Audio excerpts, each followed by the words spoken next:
Happy Monday. So I know it's been a couple of weeks since I have uploaded a video. And the truth is that I had a video planned and prepared a couple of weeks ago. I was going to talk about the Candace Owens and Daily Wire shenanigans and maybe touch on the Steven Crowder stuff that was going on. I had it all planned out, but for some reason, when I sat down to actually film that episode, I could not. There was a physical blockage from me sitting down to film that episode. And I think it's because it felt so unimportant in the scheme of things. And that resulted in me essentially having insane writer's block, and I could not string two sentences together to save my life. So I just decided I was going to take a step back and relax for a minute and chill out, and we're ready to get back into it.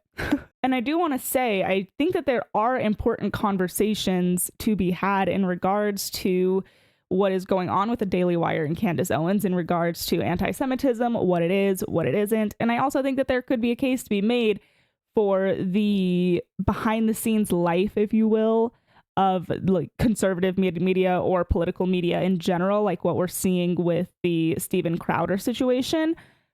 However, I'm just not so sure that right now, being 8 months away from a presidential election, is the best time to have all of this infighting. So instead, we are going to look at a couple of things very briefly, very quickly, that I think are more important discussions to be having currently at this current point in time than these conservative battles. But before we get into any of that, I wanted to remind you guys that all of my social medias are linked down below. TikTok, Instagram, Twitter, X, all of it's down there. So make sure you are following me on all of those. If you are watching on YouTube, make sure you give this video a thumbs up and subscribe to my channel.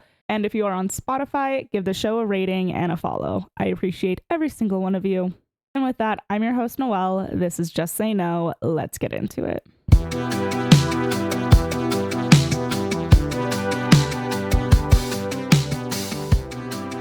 Okay, so just immediately on its face, having a fracturing of our movement at this point in time is not great.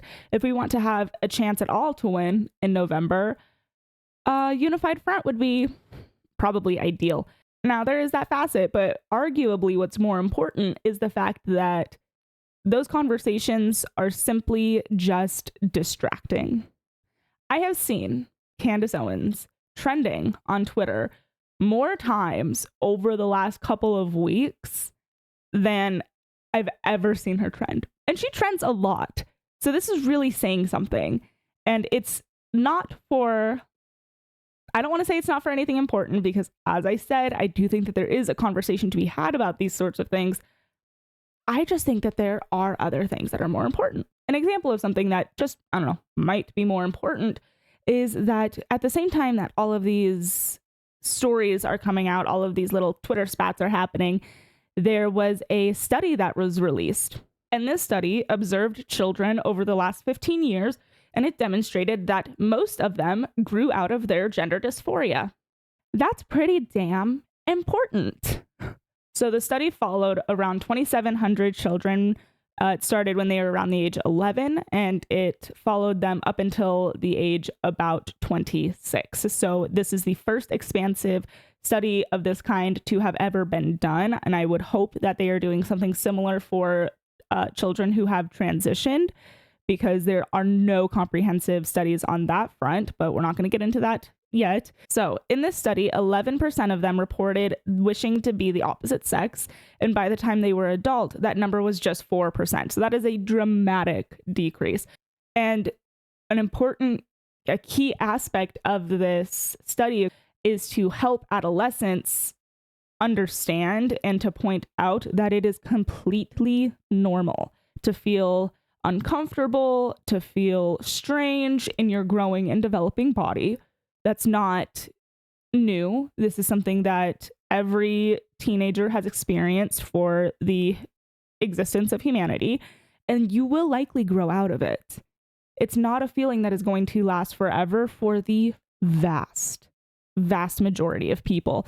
And so to come in with all of these medical interventions, whether that be puberty blockers, whether that be double mastectomies, whatever that looks like, whatever that medical intervention is it's illogical, because what is it?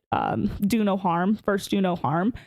We are ultimately doing harm to these children when we intervene at such a young age, because they are most likely going to grow out of it. But when you meddle, when you medically intervene, the chances of them growing out of it decrease, because now they're essentially locked in. You have locked them into a decision that they made when they were 9 years old. And that's bonkers. That's crazy. That is crazy. And on a similar note to that, we had the WPATH files. So if you're not familiar with WPATH, it is the World Professional Organization for Transgender Health. And what came out, this was, I think it's been probably over a month and since these came out. I just haven't gotten around to talking about it, and it's worthy of being spoken of. There was a leaked video of a conference call of all of these health professionals in this organization, and the things that were said, you guys, jail. These people need to go to jail. What they are doing is criminal. At one point, a doctor blatantly admitted that trying to get a 14-year-old to understand that she may want to freeze her eggs for future fertility because the treatment she's going to undergo might cause infertility is like, quote, talking to a blank wall. These doctors in this video call openly admit that these children are too young to understand. And they also openly admit that the parents most times don't even understand the risks that these children are taking by undergoing puberty blockers, by having these medical interventions. But you know who does understand? The doctors. The doctors fully understand the risks involved. They fully understand, as admitted in this video, that the children do not. This is not a secret. They fully understand this, and they are doing it anyways, and it is criminal, and each and every one of them needs to be in prison. This is criminal. And I have a very strong feeling that we are getting closer and closer and closer to a point in time when we're going to look back on what we did. Nobody's going to even be able to believe it. Nobody's going to be able to believe the atrocities that were committed against these children. The way that we look back on lobotomies, the way that we look back on electric shock therapy, the way that we look back on these barbaric treatments, that's how we're going to view child transitioning, because it's just so irrational. It is so illogical, and the scientific studies that we have are so unfavorable to proceeding with these types of procedures. It's lunacy. It's truly, it's crazy. And at this point, I think it was last Friday on Bill Maher's show, he spoke about the fact that at this point in time, America is the outlier country. We are the only country left that has not put some kind of a stop to child transitioning, because we always look to Europe and we're always saying, well, Europe is doing it. But guess what? Europe has stopped. Europe's leading medical facility has said that there is not enough evidence to support doing what they are doing to children. And at this point, they need to stop. So if we always want to follow Europe's lead, maybe for once we should. Maybe for once we should. And maybe we should stop performing these barbaric acts on children. And maybe these are more important conversations to be having, other than is Candace Owens going to dunk on Ben Shapiro? I'm just throwing it out there, because at the end of the day, it is conversations like these. It is these types of studies. It is looking at what's going on in Europe. These are the types of things that change people's minds. And right now, that's what we need to be doing. We need to be changing people's minds. We have a very important election coming up. And that's where our focus needs to be, not on infighting, but leave it to, honestly, either political aisle to shoot themselves in the foot. But the right is particularly good at that. Now we could also have a chat about the border. I'm sure you guys are sick of hearing about it. I am super sick of talking about it, but it's way more important than any of the conversations we are currently having. So let's remind the country as to what's actually on the line come November. Here are just some very interesting border stats. I'm just going to read to you. Border encounters have reached its highest peak since the year 2000 in 2021 at 1.6 million. Now, that number was up over 400% from just 2019. 400%. So over 1 million of those encounters were people from places other than Mexico.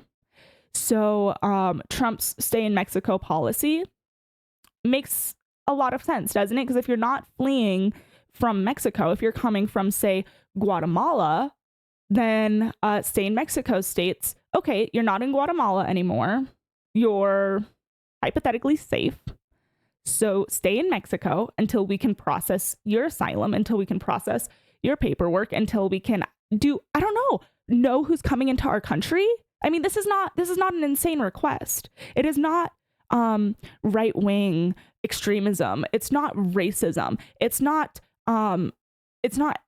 outside of the realm of a reasonable request to want to know who is entering our country.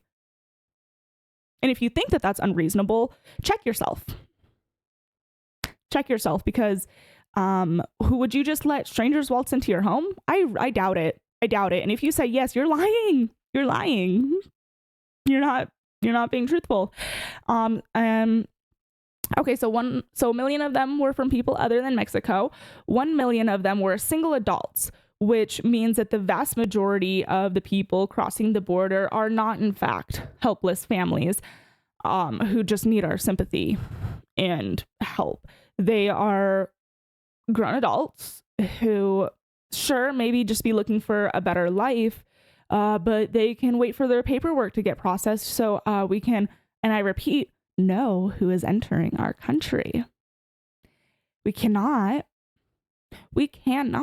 just have anyone willy-nilly entering our country. That's crazy. And to build off of that, so border crossings are up 400% from 2019 to just 2021. Who knows where they're at now? I'm sure that number is somewhere. I did not grab it before this episode. But fentanyl seizures are up 480% between 2020 and 2023. Now, most of fentanyl, I believe, comes from China, and it works its way in through our borders.